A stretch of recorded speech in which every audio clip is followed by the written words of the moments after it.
যে ফুল যোগ যোগান্তরে খুশবু ছড়ায়, একেসি সে ফুল মরা, একেসি সে ফুল মরা মনেরি কাবায়। যে ফুল যোগ যোগান্তরে খুশবু ছড়ায়, হাবিবে খোদা তিনি নবী কামলিওয়ালা, তাহারি নূরের আলোয় দুনিয়ায় জালা, তাহারি প্রেমে দু চোখ, তাহারি প্রেমে দু চোখ অশ্রু ঝরায়।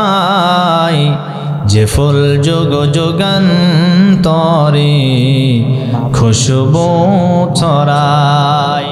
আমরা সমাজের ভিতরে তিন শ্রেণীর মানুষকে আমরা দেখতে পাই। জোরে বলেন, কয় শ্রেণীর? সবাই বলেন। এক নম্বর শ্রেণী হল যারা মুমিন, যারা ইমানদার, যারা আল্লাহকে বিশ্বাস করে, আল্লাহর আইনকে যারা বিশ্বাস করে। আমার সামনে আপনারা যারা বসে আছেন, আমি নিঃসন্দেহে মনে করব এই মুহূর্তে অবশ্যই আপনারা আল্লাহকে বিশ্বাস করেন, আল্লাহর আইনকেও বিশ্বাস করেন। আর মুমিন হলো তারা যারা সৎ আমল কর্মে রব্বুল আলামিন তাদের সম্পর্কে সুসংবাদ জানায় দিয়েছেন, ওয়াবাশশিরিল্লাযীনা আমানু ওয়া আমিলুস সালিহাতি আন্না লাহুমুল জান্নাহ। জোরে বলে আল্লাহু আকবার। যারা মুমিন হবে আর যারা সৎ আমল করবে, নেক আমল করবে, আমি রব্বুল আলামিন তাদেরকে আমার জান্নাত দান করে দিব। তাহলে এক নম্বর শ্রেণী হলো মুমিন। আমরা মুমিন না বেঈমান? জোরে বলেন। আমরা সবাই মুমিন। দুই নম্বর শ্রেণী হলো কাফের। রব্বুল আলামিন কাফেরদের সম্পর্কে বলেন, নিঃসন্দেহে যারা কাফের হবে এরা আল্লাহকে বিশ্বাস করবে না, আল্লাহর আইনকেও বিশ্বাস করবে না, এরা জান্নাত জাহান্নাম কোনো কিছুই বিশ্বাস করবে না। এই সমস্ত মানুষগুলি যদি মারা যায়, এরা বিনা হিসেবে আল্লাহর জাহান্নামে প্রবেশ করবে। আর তিন নম্বর শ্রেণী হলো মুনাফিক। এই মুনাফিক আমার প্রিয় বন্ধুগণ, আজ আমাদের সমাজের ভিতরে সবচাইতে বেশি মুনাফিকি রোগ মানুষদের ভিতরে ঢুকে গেছে। নবীজি বলেন মুনাফিকের আলামত তিনটি। এক নাম্বার আলামত হলো মুনাফিক কথা বললেই মিথ্যা কথা বলবে। দুই নম্বরে মুনাফিক আমানতের খিয়ানত করবে। তিন নম্বরে মুনাফিক ওয়াদা করলে ভঙ্গ করবে। এই তিনটা আলামত যে মানুষের ভিতরে পাওয়া যাবে, ওই মানুষটাই হচ্ছে মুনাফিক। আর মুনাফিকদের জন্য স্থান কোন জায়গায়? এবার শোনেন, রব্বুল আলামিন বলেন, ইন্নাল মুনাফিকিনা ফিদ দারকিল আসফালি মিনান নার। রব্বুল আলামিন বলেন, নিশ্চয় যারা মুনাফিকের রোগ নিয়ে মারা যাবে, এই সমস্ত মানুষগুলিকে আল্লাহ রব্বুল আলামিন জাহান্নামের নিম্ন স্তরে একেবারে পাঠায় দিবেন। সুতরাং আজকে আপনি যদি চিন্তা করেন, হিন্দু দেখবেন কোথায় যাবেন? ভারতে চলে যান। আপনি খ্রিস্টান দেখতে চাইলে আমেরিকায় চলে যান। আপনি যদি বৌদ্ধ দেখতে চান তাহলে আপনি মায়ানমারে চলে যান। আর যদি বলেন হুজুর আমরা মুনাফিক দেখতে যাই, আমরা কোথায় যাব? মুনাফিক দেখতে গেলে অন্য কোনো দেশে যাওয়া লাগবে না। মুনাফিক দেখতে গেলে আমার তো মনে হয় এই মাহফিলের প্যান্ডেলেও এমন কিছু নামধারী মুনাফিক বসে আছে। সুতরাং মুনাফিক এটা মারাত্মক একটি রোগ। আল্লাহ বলেন কাফের হয়ে মারা গেলে তার একটা স্তর আছে, কিন্তু কেউ যদি মুনাফিকের রোগ নিয়ে মারা যায়, মুনাফিক হয়ে যদি কেউ মারা যায়, সে জাহান্নামে যাবে, জাহান্নামের একেবারে নিম্ন স্তরে অবস্থান করবে। এই কথা শুধুমাত্র আমার নয়, এই কথা হচ্ছে আল্লাহর। আমার ভাইরা, এজন্য আমরা কাফিরও হতে চাই না, মুনাফিকও হতে চাই না, আমরা সবাই মুমিন হতে চাই। আল্লাহ যেন আমাদের সবাইকে মুমিন হিসেবে কবুল করেন, বলে আল্লাহুম্মা আমিন। মুমিন যারা হবে তারা 10টি পাপ থেকে বিরত থাকবে। সবচাইতে বড় বড় পাপ, যেই পাপগুলিকে বলা হয় কবিরা, বড় বড় 10টি পাপ। আর এই 10টি পাপ নিয়ে আমি আজকে আপনাদের সামনে আলোচনা করতে চাই। 1 নম্বর পাপের নাম হলো শিরিক। 1 নম্বর কি বলেন তো? শিরিক হচ্ছে সবচাইতে বড় পাপ। আপনি মুমিন বলে দাবি করেন, কিন্তু আপনার আমলের ভিতর যদি শিরিকের পাপ থাকে, আপনি কখনো জান্নাতে যেতে পারবেন না। আপনার ঠিকানা আল্লাহর জাহান্নাম। কারণ শিরিকের মতো বড় পাপ পৃথিবীতে একটাও নাই। আল্লাহ সব গুনাহ আপনাকে মাফ করে দিতে পারেন, কিন্তু আপনার আমল নামার ভিতরে যদি শিরিক থাকে, আল্লাহ আপনাকে মাফ করবে না। আর শিরিক যারা করে এদের জন্য ক্ষতি হলো 3টা। জোরে বলেন, কয়টা? আল্লাহ রাব্বুল আলামিন বলেন, 1 নম্বরে শিরিক যারা করবে এদের 1 নম্বর ক্ষতি হলো এরা কোনোদিন আল্লাহর কাছ থেকে মাফ পাবে না, ক্ষমা পাবে না। রব্বুল আলামিন বলেন কোরআনে কারীমের 4 নম্বর সূরা সূরাতুন নিসা এর 48 নম্বর আয়াতে কারিমার ভিতরে রব্বুল আলামিন বলেন, ইন্নাল্লাহা লা ইয়াগফিরু আন ইউশরাকা বিহি ওয়া ইয়াগফিরু মা দুনা যালিকা লিমান ইয়াশা। আল্লাহ রাব্বুল আলামিন বলেন, নিশ্চয় যারা শিরিক করবেন তাদেরকে রব কখনো ক্ষমা করবে না, তাদেরকে রব কখনো মাফ করবে না। আজকে আমাদের সমাজের ভিতরে অসংখ্য অগণিত শিরিক আছে। আমরা চলতে ফিরতে নিজে নিজে অজান্তে পরিবারে এমনকি রাষ্ট্রের ভিতরে ছোট ছোট বড় বড় অনেক শিরিক আছে। আল্লাহ বলেন, শিরিক যারা করবে তাদের গুনাহ আমি আল্লাহ কোনোদিন মাফ করব না। আমার ভাইয়েরা, 2 নম্বরে শিরিক যারা করবে আল্লাহ রাব্বুল আলামিন তাদের সমস্ত আমলগুলি বরবাদ করে দিবেন। কোরআনে কারীমের 39 নম্বর সূরা সূরাতুজ জুমারের 65 নম্বর আয়াতে কারিমার ভিতরে রব্বুল আলামিন সুন্দর করে জানাই দিয়েছেন, ওয়ালাকাদ উহিয়া ইলাইকা ওয়া ইলাল্লাযীনা মিন ক্বাবলিকা লা ইন আশরাকতা লা ইয়াহবাতান্না আমালুকা ওয়া লা তাকুনান্না মিনাল খাসিরিন।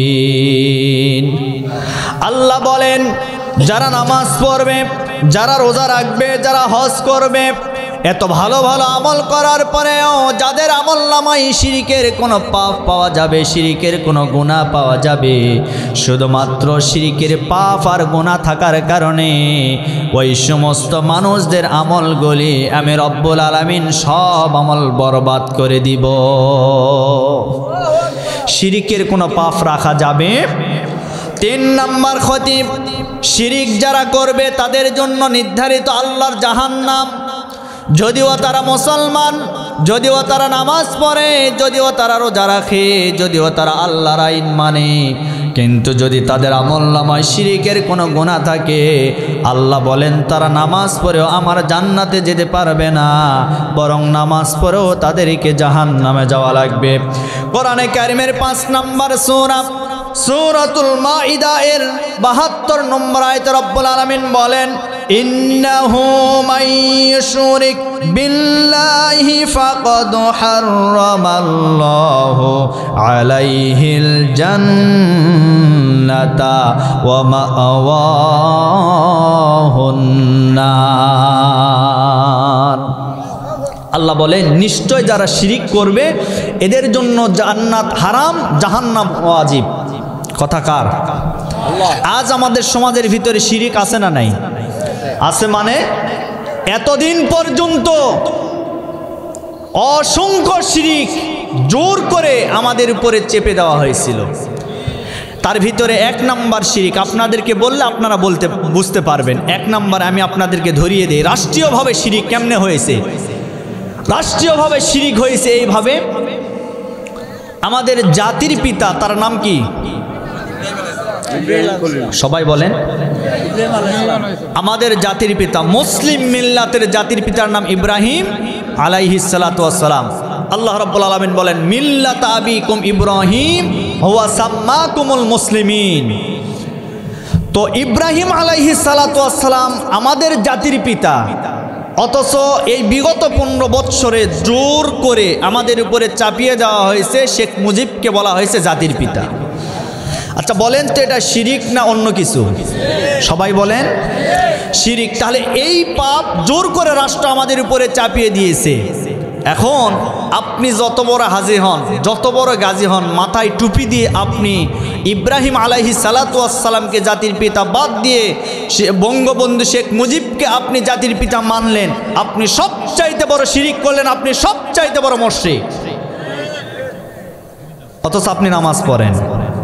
এজন্য কোথায় জাতির পিতা আর কোথায় স্যান্ডেলের ফিতা?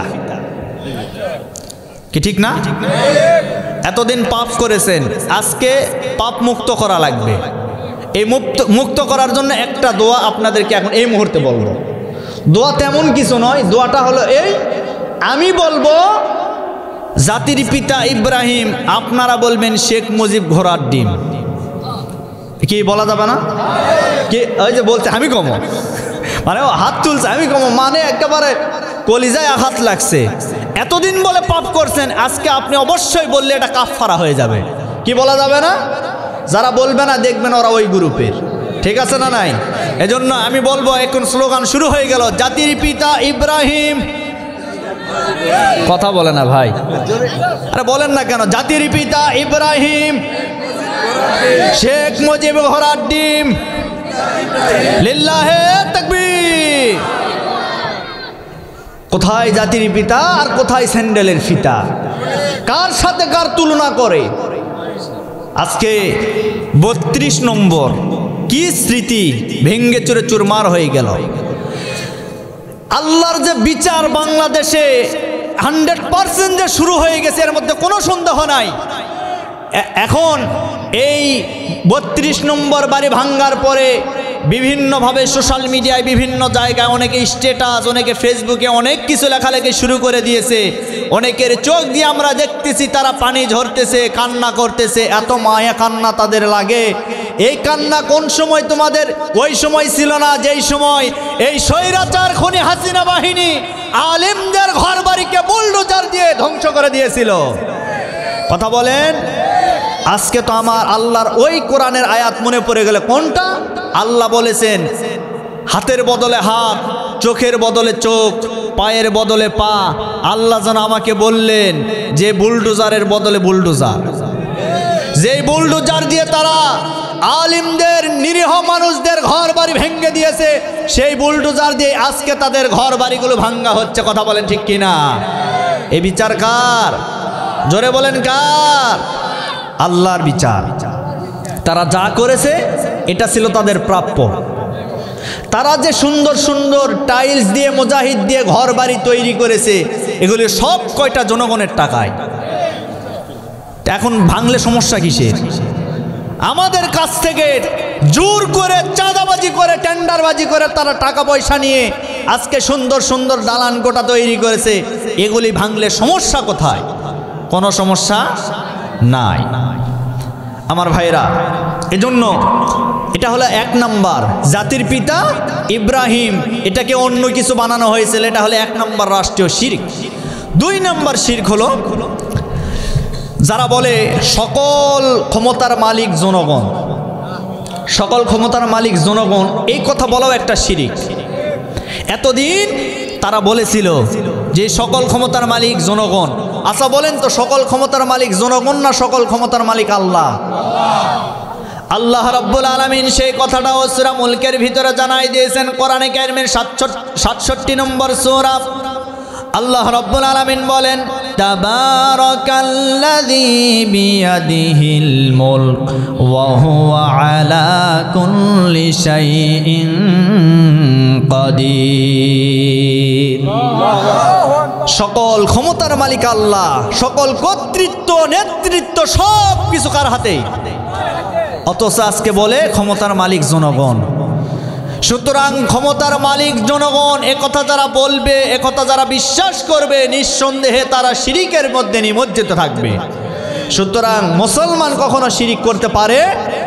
আমরা বিশ্বাস করি ক্ষমতার মালিক জনগণ নয়, ক্ষমতার মালিক একমাত্র আল্লাহ। সুতরাং আমার প্রিয় বন্ধুগণ, আমরা বিশ্বাস করি ক্ষমতার মালিক কে? ক্ষমতার মালিক আল্লাহ। যেই আল্লাহ ক্ষমতার চেয়ারে বসায়া দিতে পারে, সেই আল্লাহ ক্ষমতার চেয়ারে লাত্তি মেরে নামায়া দিতে পারে। সুতরাং আজকে বলতে চাই, এতদিন যারা ক্ষমতার পাওয়ার দেখিয়েছেন, ক্ষমতার অহংকার দেখিয়েছেন, আলেমদের সামনে থেকে মাইকগুলি কেড়ে নিয়েছেন, আজকে সেই সমস্ত সন্ত্রাসীদেরকে বলতে চাই, আসো এই ময়দানে এসে দেখো, মাইকটা কেড়ে নিয়ে দেখো, পিঠের চামড়ানে বাড়ি যেতে পারবে না। কোথায় আওয়ামী লীগ, কোথায় কাদের কাকা, কোথায় গেল ওই জালিমদের গরম গরম কথা? কথা বলেন, কোথায় আওয়ামী লীগ, কোথায় কাদের কাকা, কোথায় গেল ওই জালিমদের গরম গরম কথা? খেলা হবে, খেলা হবে, খেলা হবে বলে কাকা গেল পালাইয়া, হাসিনা পালাইছে দেশটা সারিয়া। আল্লাহ তোমার দরবারেতে হাজার শুকরিয়া, আল্লাহ তোমার দরবারেতে হাজার শুকরিয়া, হাসিনা পালাইছে টোপলা টাপলিনিয়া। কথা বলেন। সুতরাং বাংলাদেশ থেকে বিদায় নিয়েছে, আর কোনোদিন বাংলাদেশে আসার স্বপ্ন তারা দেখতে পারবে না। ঠিক কিনা বলেন আমার প্রিয় বন্ধুগণ? এটা হলো রাষ্ট্রীয়ভাবে শিরক। তারা যে বলে সকল ক্ষমতার উৎস জনগণ, তারা একথাও বিশ্বাস করতো না। মুখে বলতো একটা, কিন্তু কাজে কর্মে ভিন্ন। তারা এটা যদি বিশ্বাস করত সকল ক্ষমতার মালিক জনগণ, তাহলে জনগণের ভোটের অধিকার তারা কোনোদিন নষ্ট করতো না। আজ জনগণের ভোটের অধিকার নষ্ট করে তারা দীর্ঘ 15টি বছর রাষ্ট্র ক্ষমতায় থেকে জনগণের টাকায়, জনগণের সম্পদে, জনগণের অর্থে তারা বিভিন্ন পিস্তল, বিভিন্ন বন্দুক বিভিন্নভাবে তারা ক্রয় করে সেই বন্দুকের নল ঠেকিয়ে জনগণের বুকের উপরে তারা গুলি চালিয়েছিল। ঠিক কিনা বলেন? সুতরাং তারা এটাও বিশ্বাস করে না জনগণ, যে আমরা সাময়িক সময় বিশ্বাস করলাম জনগণ সব ক্ষমতার মালিক, এটা বিশ্বাস করলাম, কিন্তু এটা বিশ্বাস করাও তো শিরিক। তাদের কথা মেনে নিলাম, কিন্তু এটাও তারা বিশ্বাস করে নাই। কারণ দিনের ভোট যারা রাতে করে, এরা কি জনগণের ক্ষমতাও বিশ্বাস করে? কথা বলেন। শয়তানকেও তারা হার মানিয়েছিল। আমার ভাইয়েরা, আমার প্রিয় বন্ধুগণ, তাহলে শিরিক করা যাবে না। শিরিক হচ্ছে একটা মহাজনম। এতদিন পর্যন্ত আমাদের বাংলাদেশের ভিতরে আমরা যারা জেনে শুনে অজান্তে যেভাবে হোক না কেন শিরিক যারা করেছি, আজকে থেকে আমরা তওবা করে যাব, আর কোনোদিন আমরা শিরিকের সাথে যুক্ত থাকব না। আজ আমাদের ব্যক্তিগতভাবেও শিরিক হয়। অনেক মানুষ আছে যারা দেখবেন বিভিন্নভাবে যারা কুসংস্কারের সাথে নিমজ্জিত আছে, যারা বলে সোমবারে বিয়ে করা যাবে না, রাত্রিবেলায় ঘর থেকে টাকা বের করে দেওয়া যাবে না, বলে কিনা? তার মানে এই ধরনের কথা বলাও একটা শিরক। আবার ছোটবেলায় আমরা শুনেছি অনেক মহিলা মা বোনেরা বলে ভাতের নিচে যে ভাতটা পুড়ে যায়, ওই পোড়া ভাত খাইলে নাকি বিয়েতে বৃষ্টি হয়। এই ধরনের কথা বলতে কি বলে না? এই ধরনের কথা বলাও একটা শিরক। এরপরে আরো বিভিন্ন কুসংস্কার আমাদের সমাজে আছে। অনেক মানুষ দেখবেন অজান্তে অনেক কথা বলে ফেলে, এইটার নাম শিরক।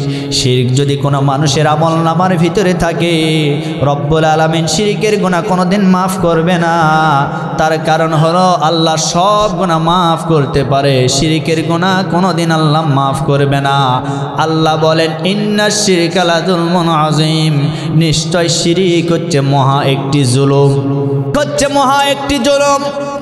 হিন্দুরা, বৌদ্ধরা, খ্রিস্টানেরা তারা শিরিক করার কারণে তারা বিনা হিসেবে আল্লাহর জাহান্নামে চলে যাবে। আজকেও আমরা যদি মুসলমানের নাম নিয়ে আমরাও যদি শিরিক করি, আমরাও তাদের মতো আমাদেরকেও জাহান্নামে যাওয়া লাগবে।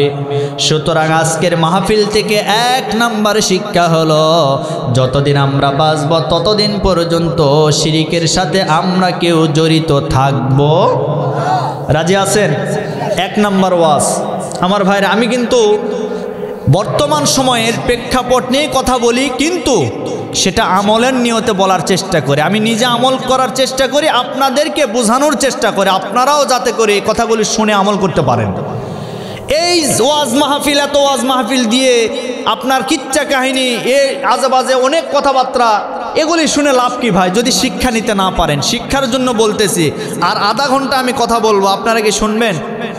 এদিকে আধা ঘন্টা চলে গেছে, আর আধা ঘন্টা বাকি আছে, শুনবেন তো ইনশাল্লাহ? তাহলে 1 নম্বরে যে বড় পাপ, সেই পাপের নাম কি? শিরক। এখন আসেন 2 নম্বর বড় পাপের নাম হলো পিতা মাতার নাফরমানি করা। আজ অনেকের সাথে মিলে যাবে, যারা সন্তান আছেন, পিতা মাতার সাথে এমন কোনো আচরণ করা যাবে না যেইটা আপনার জীবনে ধ্বংসের মুখে আপনাকে পতিত করবে। এই ধরনের কোনো কথা বলা যাবে না। পিতা মাতার সাথে নাফরমানি করা, পিতা মাতাকে গালিগালাজ করা, পিতা মাতার সাথে ধমক দিয়ে কথা বলা, এটা সবচাইতে বড় পাপ।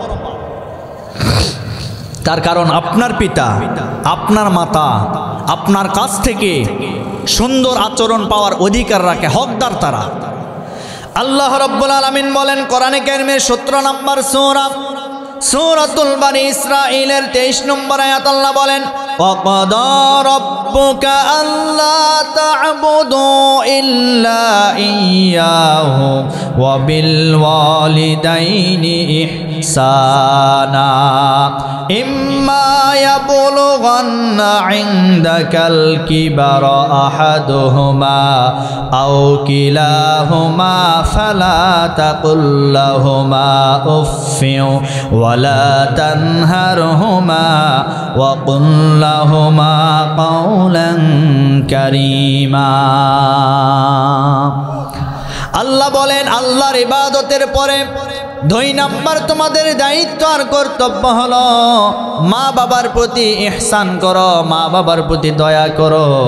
তার কারণ হলো এই মা বাবা তোমার কাছ থেকে সুন্দর আচরণ পাওয়ার হক রাখেন। আজকে তুমি বড় হয়ে গেছো, তোমার নাম হয়ে গেছে, এই নাম নেওয়ার মতো পৃথিবীর কোনো মানুষ ছিল না। মা বাবার মাধ্যমে তুমি দুনিয়াতে এসেছো। আজকে আপনি একটাবার চিন্তা করেন, আপনার কোনো অস্তিত্ব ছিল না, আপনাকে কেউ চিনত না, আপনার কোনো বংশমর্যাদা ছিল না। আজকে যাদের মাধ্যমে দুনিয়াতে এসেছেন তারাই হচ্ছেন আপনারা মা আর বাবা। মা বাবা যদি আজকে আমাদেরকে দুনিয়াতে না নিয়ে আসতো, আমরা কিন্তু দুনিয়াতে কেউ আসতাম না। অথচ আজকে সন্তান হয় না, ফারমান সন্তান মা বাবাকে কত কষ্ট দেয়। একটাবার আপনি চিন্তা করে দেখুন, আপনি যখন মায়ের পেটের ভিতরে ছিলেন, আপনি যখন মায়ের গর্ভের ভিতরে ছিলেন, 10টা মাস আপনার মা আপনাকে কত কষ্ট করেছে। আহারে, আমার স্ত্রী যখন সন্তান সম্ভব ছিল, বারবার আমি লক্ষ্য করে দেখতাম রাত 12টার পরে আমার স্ত্রী আমার শিয়রে বসে উঠে কান্নাকাটি শুরু করে দিয়েছে। আমি জিজ্ঞাসা করতাম, এত রাতে তুমি কান্না করে কেন? তোমার কান্নার কারণটা কি আমি জানতে চাই।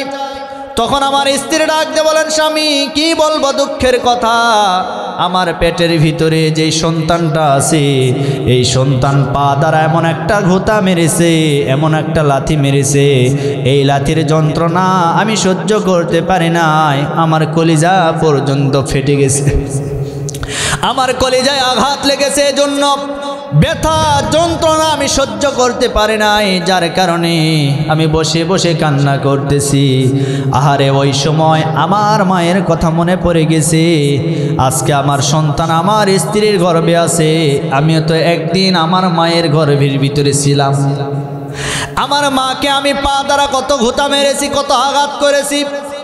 আমার মাও তো এইভাবে রাত 2টা 2:30টার দিকে ঘুম থেকে উঠে সেও কান্না করেছে, আজকে আমি মায়ের গর্ভে ছিলাম, এ মায়ের গর্ভে থাকা অবস্থায় মা যত কষ্ট করেছে, আমার তো মনে হয় এই কষ্টের প্রতিদান হিসেবে আমাদের গায়ের চামড়া কেটে মায়ের পায়ের স্যান্ডেল যদি আমরা বানায় দেই, তারপরেও মায়ের ঋণ আমরা কোনোদিন পরিশোধ করতে পারবো না। কিন্তু আজকে নাফরমান সন্তান, অনেক সন্তান আছে মা বাবাকে ঘর বাড়ি থেকে বের করে দেয় সুন্দরী একটা বউ পাওয়ার কারণে। মাকে লাথি মারে, বাবাকে লাথি মারে, মাকে কষ্ট দেয়, বাবাকে কষ্ট দেয়। সন্তান যারা আছেন পায়ে হাত দিয়ে বলি, সংসারে যদি উন্নতি পেতে চান, জীবনে যদি ভালো কিছু করতে চান, মায়ের দোয়া নেন, বাবার দোয়া নেন। তার কারণ আমরা দুনিয়াতে দেখেছি অনেক সন্তান জিরো থেকে হিরো হয়েছে শুধুমাত্র মা বাবার দোয়ার কারণে। আবার অনেক সন্তান আমরা দেখেছি তারা হিরো থেকে জিরো হয়েছে শুধুমাত্র মা বাবাকে কষ্ট দেওয়ার কারণে। সুতরাং আপনি যদি আপনার জীবনে সফলতা পেতে চান, আপনার জীবনে কোনো উন্নতি পেতে চান, আজকে যারা মা বাবাকে কষ্ট দিয়েছেন, মা বাবার কাছে যাবেন, যাওয়ার পরে মারা হাতটা ধরবেন, মাকে অনুরোধ করবেন, মা এতদিন যা করেছি ভুল করেছি, আজকের পর থেকে আর আমি ভুল করতে চাই না। তার কারণ হলো আপনি হয়তো বোঝেন নাই আপনার মা আপনাকে বড় করতে গিয়ে কত কষ্ট করেছে।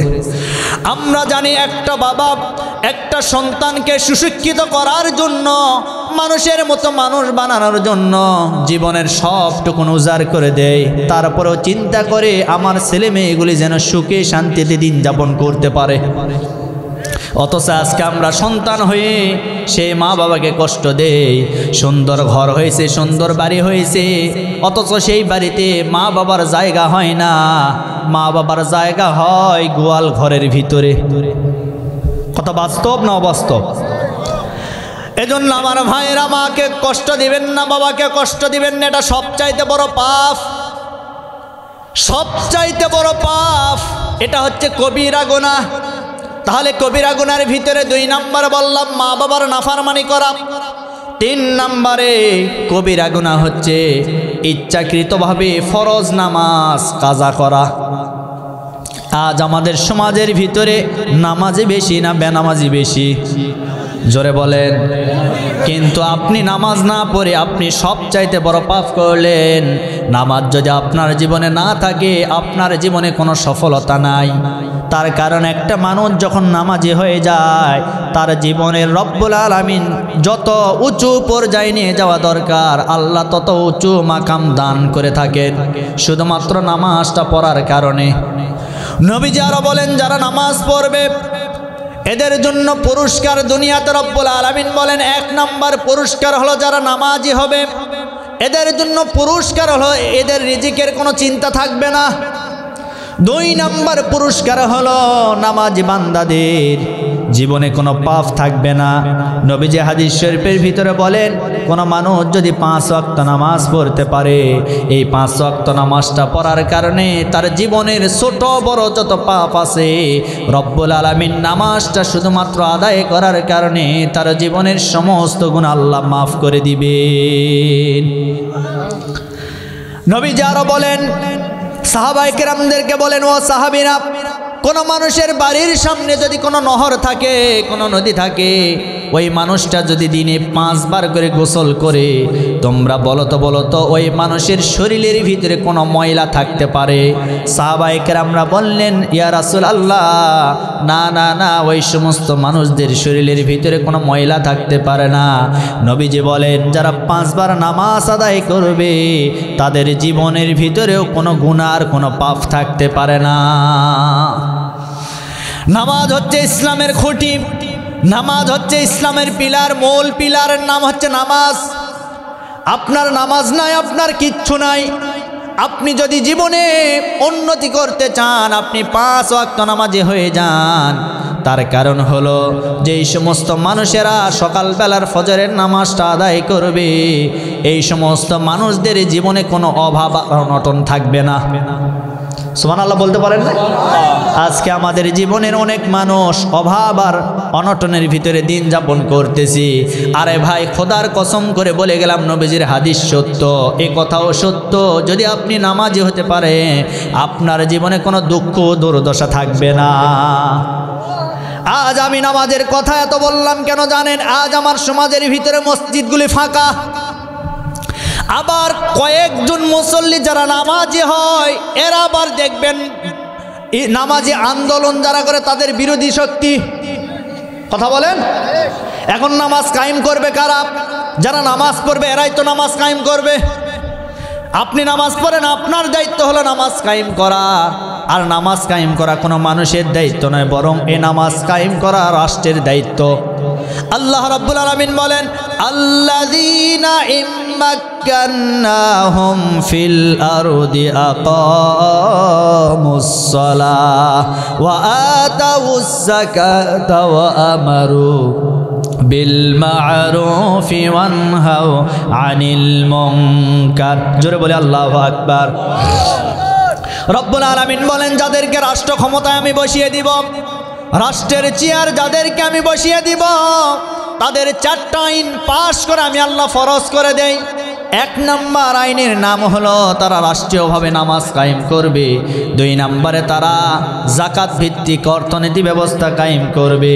3 নম্বরে সৎ কাজের আদেশ দিবে।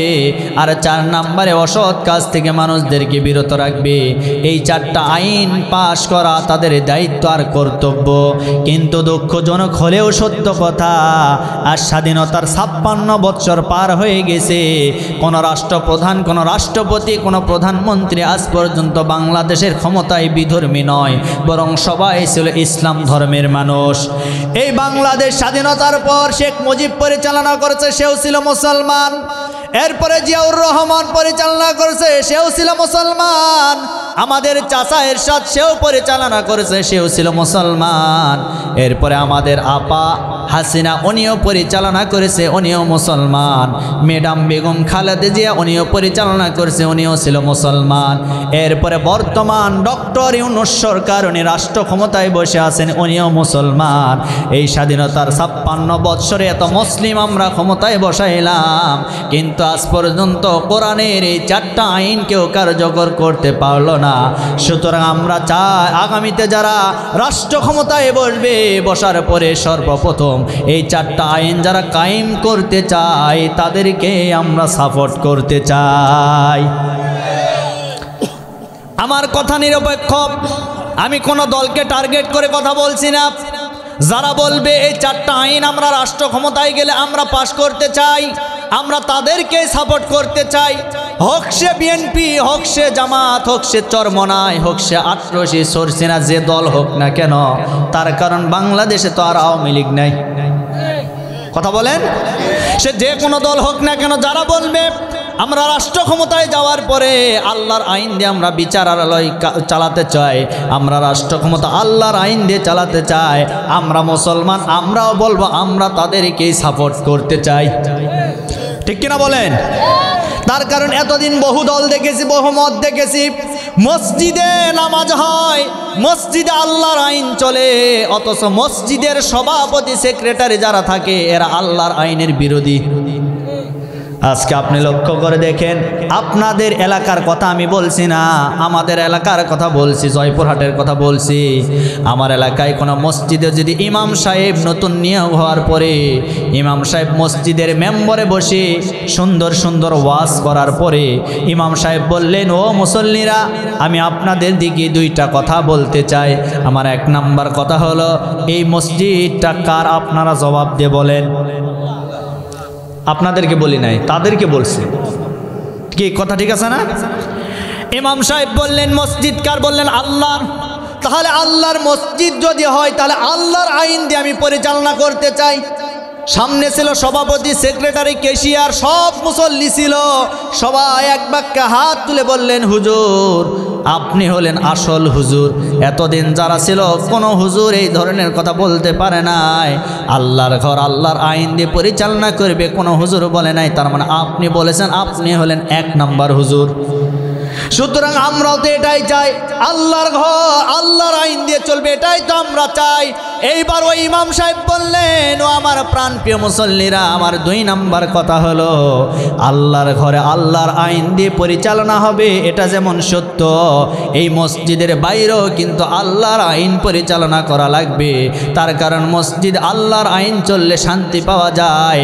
শান্তি যদি আপনারা পেতে চান, মসজিদের বাইরেও আল্লাহর আইনের পক্ষে কথা বলা লাগবে। যারাই বলেছিল হুজুর আপনি সত্য হুজুর, তারাই বলছেন হুজুর রাজনীতি মসজিদে চলবে না। কথা বলেন। কিছুক্ষণ আগে তারা বলল সব ঠিক আছে, আল্লাহর আইন দিয়ে মসজিদ চলবে, কিন্তু সমাজ আল্লাহর আইন দিয়ে চালাতে হবে। এই কথা যখনই বলবে সেক্রেটারি, সভাপতি, ক্যাশিয়ার, তারা বলবে হুজুর রাজনীতি মসজিদে চলবে না, বাইরে গিয়ে রাজনীতি করেন। ওরে শয়তান, আল্লাহর আইনের কথা বললে রাজনীতি হয়, আর তোমরা যে ঘন্টার পর ঘন্টা স্টেজে উঠে মাইক নিয়ে রাজনীতির কথা বলে যাও, নেতা নেত্রীর দোয়া চেয়ে যাও, ওটা রাজনীতি হয় না। হুজুরেরা একটু বললে রাজনীতি হয়। কথা বলেন। আল্লাহর রাজনীতিকে যারা অস্বীকার করবে নিঃসন্দেহে এরা হলো মুশরিক। তার কারণ নবীজি 10 বছর কোরআন দিয়ে রাষ্ট্র পরিচালনা করেছেন, এটা সত্য না মিথ্যা? তাহলে এটা যদি সত্য হয় তাহলে রাজনীতিও সত্য। নবীজি বিচার করেছেন, নবীজি ন্যায় বিচার করেছেন, নবীজি বিচারালয় চালিয়েছেন, নবীজি সুপ্রিম কোর্ট, এরপরে হাইকোর্ট, যত কোর্ট আছে সমস্ত অফিস আদালত সব কিছু কোরআন দিয়ে চালিয়েছেন। সে সময় কোনো অশান্তি ছিল না, কোনো চুরি ছিল না, কোনো দুর্নীতি ছিল না, একটা মামলাও খুঁজে পাওয়া যেত না। আর আজকে আদালতে যান, মামলার এমন জট, যারা বিচারক তারা বলে 10 বছরে এই মামলার জট খোলা সম্ভব নয়। আজকে একটাও মামলা পাওয়া যাবে না যদি আল্লাহর আইন এই সমাজে প্রতিষ্ঠিত হয়। কথা বলেন। সম্মানিত ভাইরা আমার, কষ্ট হচ্ছে? আর 10 মিনিট। হ্যাঁ চলবে চলবে, একটু তাকবীর দেন তো দেখি। লিল্লাহে তাকবীর, লিল্লাহে তাকবীর। সম্মানিত ভাইরা আমার, তাহলে আমরা বলতেছিলাম 3 নম্বরে সবচাইতে বড় গুনার নাম হচ্ছে ফরজ নামাজ কাজা করা। 3 নাম্বার। এটা তো 1 নাম্বার শিরিক, 2 নাম্বার মা বাবার নাফরমানি, 3 নম্বরে ফরজ নামাজ কাজা করা। এখন ফরজ নামাজ অবশ্যই মুসলিম হিসেবে আমাদের পড়ার দরকার আছে না নাই? আছে, আছে, পড়বো তো ইনশাল্লাহ। আল্লাহ যেন আমাদেরকে নামাজে বানায় দেন, বলে আল্লাহুম্মা আমিন। সম্মানিত ভাইয়ের আমার, 4 নম্বরে বড় পাপ হলো অন্যায়ভাবে মানুষকে হত্যা করা। এতদিন আমরা দেখেছি এই বাংলাদেশের জমিনে বিচারের নামে প্রহসন করে, ভালো ভালো মানুষের নামে মিথ্যা মামলা দিয়ে স্বৈরাচারের দোসররা আলিমদেরকে ধরে ধরে জেলখানায় বন্দী করেছিল। এটা ছিল বিচারের নামে অবিচার, ন্যায় বিচার সমাজে ছিল না। এটাও আমার ভাইরা অন্যায়ভাবে যারা মানুষকে হত্যা করবে, এইটা হলো সবচাইতে বড় পাপ। রব্বুল আলামিন বলেন, ইন্নাল্লাযীনা ইয়াকফুরুনা বিআয়াতিল্লাহি ওয়া ইয়াকতুলুনান নাবিয়্যিনা বিগাইরি হক ওয়া ইয়াকতুলুনাল্লাযীনা ইয়া'মুরুনা বিল কিসতি মিনান নাস। জোরে বলে আল্লাহু আকবার। আমার ভাইরা, অন্যায়ভাবে কোনো মানুষকে হত্যা করা যাবে না। এতদিন পর্যন্ত আমরা দেখেছি এই সমাজের ভিতরে বিচারের নামে প্রহসন করে দলের বিরুদ্ধে চলে গেলে ওই সমস্ত ভালো ভালো মানুষদেরকে ধরে মিথ্যা মামলা দিয়া অন্যায়ভাবে আয়না ঘরে বন্দি করে তাদেরকে দুনিয়া থেকে বিদায় করে দেওয়া হয়েছিল। এটা ছিল অন্যায়ভাবে মানুষকে হত্যা করা। এটা ছিল সবচাইতে বড় পাপ। এই পাপ যারা করেছে, এই পাপকে যারা সাপোর্ট করেছে, তারা উভয়েই সমান অপরাধী। যারা পাপ করে, যারা সাপোর্ট করে, উভয় সমান অপরাধী। তাহলে অন্যায়ভাবে মানুষকে যারা হত্যা করেছে, বলেন তো এরা মুমিন না কাফের? সবাই বলেন। অন্যায়ভাবে এই দেশের ভিতরে আমাদের কোরআনের মুফাসসিরকে অন্যায়ভাবে হত্যা করা হয়েছে। তাহলে অন্যায়ভাবে মানুষকে হত্যা করা সবচাইতে বড় পাপ। এতদিন দেখেছি বিচারের নামে প্রহসন করে অন্যায়ভাবে আমাদের কোরআনের মুফাসসির বাংলাদেশের 18 কোটি মানুষের হৃদয়ের স্পন্দন কলিজার টুকরা আল্লামা সাঈদীকে তারা হত্যা করেছে। সুতরাং আজকের মাহফিল থেকে রক্তহীন কণ্ঠে বলতে চাই, তারা যদি তাদের বাবার বিচার স্বাধীনতার 50 বছর পরে করতে পারে, আমরাও বলতে চাই আজ হোক কাল হোক আল্লামা সাঈদীর বিচার বাংলার জমিনে আমরা করে ছাড়ব। কথা বলেন ঠিক কিনা? কারা কারা রাজি? দুটি হাত তোলা আল্লাহকে দেখা।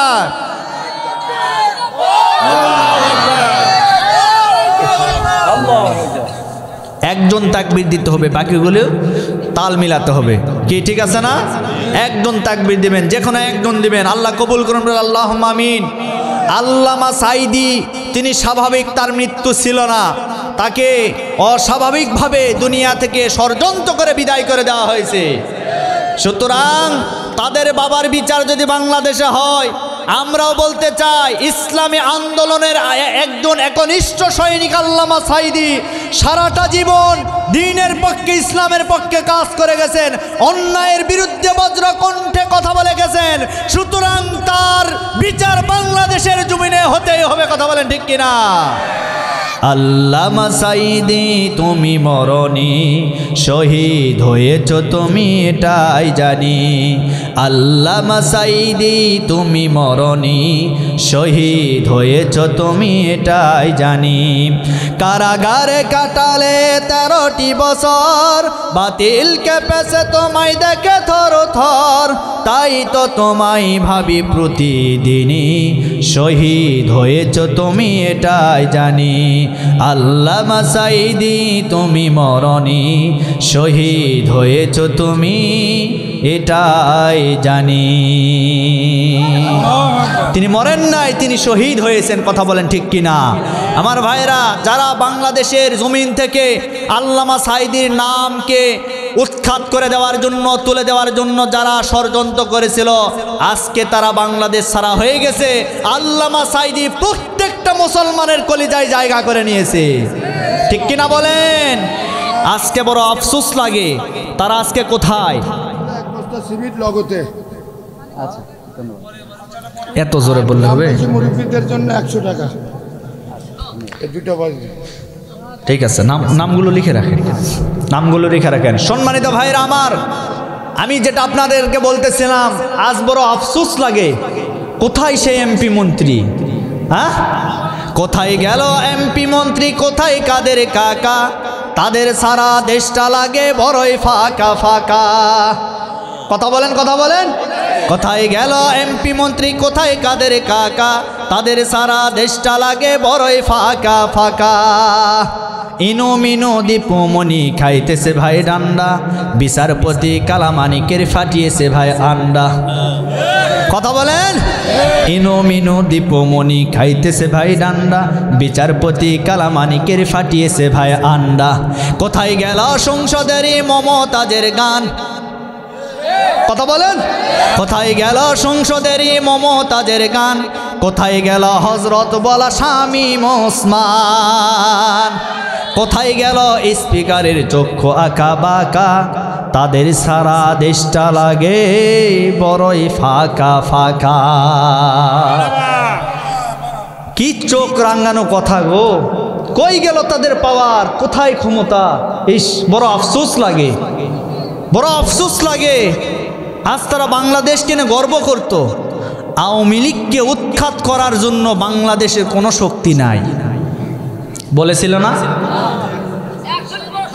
41 বছর। কিসের 41 বছর? 24-এর ছাত্র আন্দোলনে এমন উৎখাত হয়েছে, আর 41 কেন 100 বছরেও বাংলাদেশের রাজনীতিতে তারা আসার কোনো অধিকার রাখে না। আমরা ডক্টর ইউনূস সরকারকে বলতে চাই, আজকে শুধুমাত্র এই বাংলাদেশের সংস্কার নিয়ে মুখের ফেনা তুললে হবে না, বরং যারা 24-এর গণ আন্দোলনে ছাত্রদেরকে নির্মমভাবে হত্যা করেছে, শহীদ করে দিয়েছে, সুতরাং এই শহীদের রক্তের সাথে যদি আপনারা বেঈমানি করে না থাকেন, অবশ্যই এই আওয়ামী লীগ ফ্যাসিবাদের খুনিদের বিচার বাংলাদেশ আগে করতে হবে। কথা বলেন ঠিক কিনা?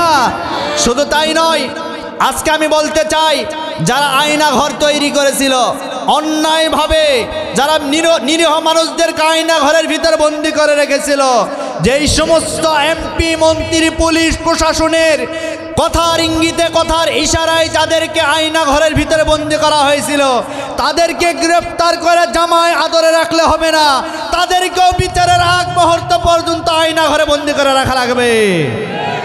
এটা আমাদের নিরপেক্ষ দাবি। কথা বলেন। আজকে আমরা নিউজ দেখতেছি তাদেরকে ডিভিশন দেওয়া হয়েছে। ডিভিশন মানে কি? জামায়া ধরে তাদেরকে রাখা হয়েছে। আরে ভাই, তারা তো চোর ছিল, বাটপার ছিল, ডাকাত ছিল। কিসের তারা এমপি মন্ত্রী?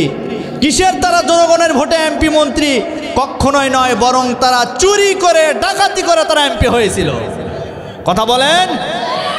কথা ক্লিয়ার। আগামীর বাংলাদেশ আমরা ইসলামের বাংলাদেশ দেখতে চাই। আগামীর বাংলাদেশ আলিম ওলামার বাংলাদেশ দেখতে চাই। আগামীর বাংলাদেশ সুশাসন এবং ন্যায় বিচার ভিত্তিক বাংলাদেশ আমরা দেখতে চাই। কথা বলেন ঠিক কিনা? আর কোনো দুর্নীতিবাজ, আর কোনো চোর, কোনো ডাকাত, কোনো ফ্যাসিবাদ বাংলাদেশের রাষ্ট্র ক্ষমতায় আসতে দেওয়া হবে না, হবে না, হবে না।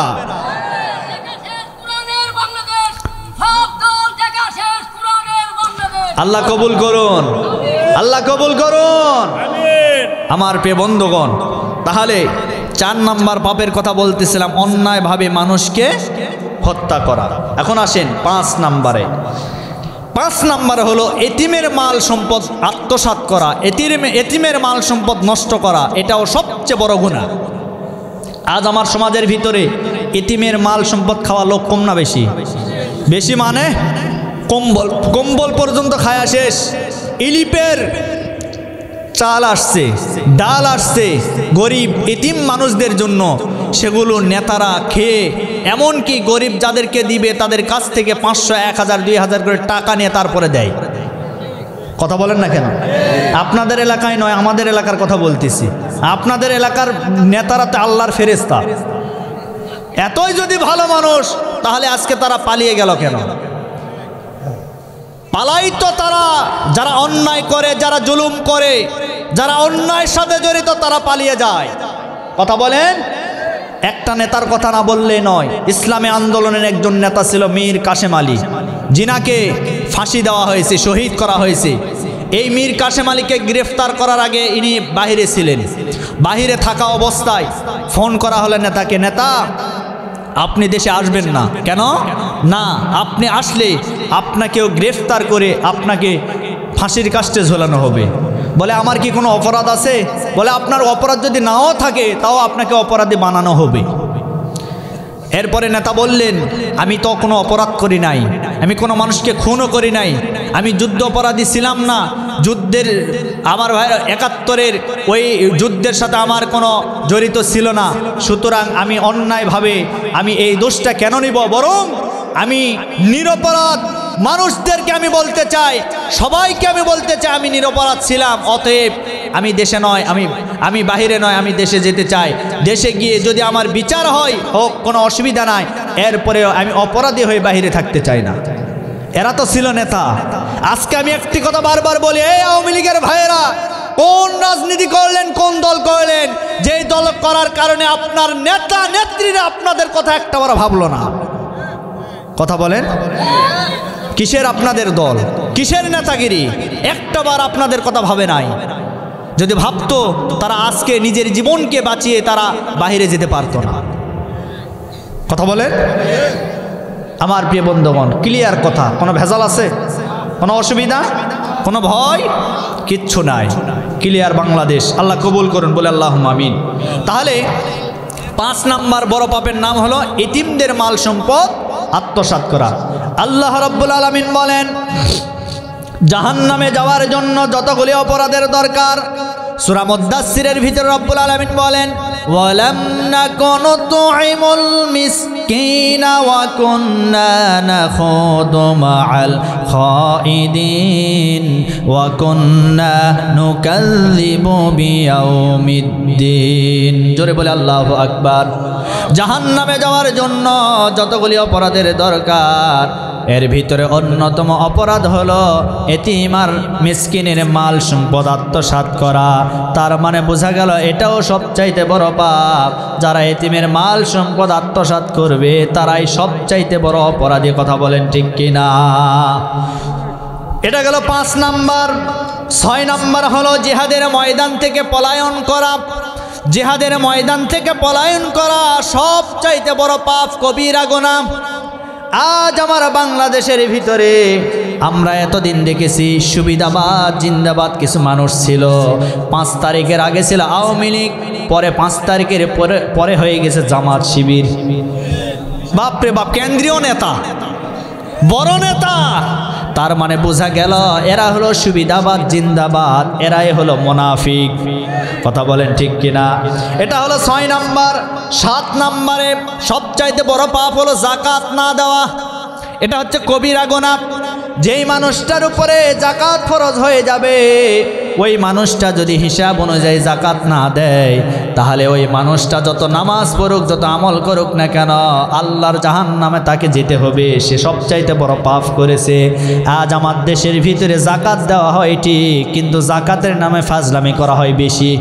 দেখবেন রমজান মাস আসলে নেতার লক্ষ লক্ষ কোটি কোটি টাকা আছে, এত টাকা থাকার পরেও হিসাব অনুযায়ী যাকাত দেয় না।